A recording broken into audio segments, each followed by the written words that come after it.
Il est 19 heures à Paris, vous êtes au cœur de l'info, nous sommes ensemble jusqu'à 21 heures. Israël a frappé de nouveau la Syrie et s'est déployé dans le sud du pays. L'armée israélienne renforce sa présence en Syrie, elle s'est déployée dans le sud du pays, prête à intervenir pour protéger les villages druzes, protéger la communauté. C'est ainsi qu'Israël a justifié sa frappe. Et les frappes israéliennes se poursuivent aussi dans la bande de Gaza. 11 personnes ont été tuées dans un camp de réfugiés situé dans le sud du territoire. La situation, on ne cesse de le dire, est tragique et les enfants sont les plus vulnérables. Oui, malheureusement, non. Je vous remercie beaucoup, Rami, pour ce témoignage que vous venez nous apporter à l'instant. Merci.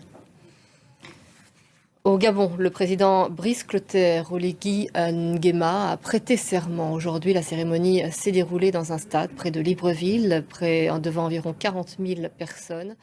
Et je vous le disais en titre, il y a une élection présidentielle en Roumanie demain que nous suivrons avec grande attention.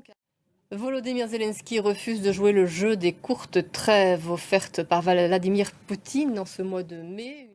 Le conclave débutera ce mercredi. Les grandes réunions de cardinaux se succèdent. Hier, le Vatican a installé sur le toit la chapelle Sixtine, la cheminée qui captera toute l'attention. La fumée blanche sera acclamée. Axel Simon.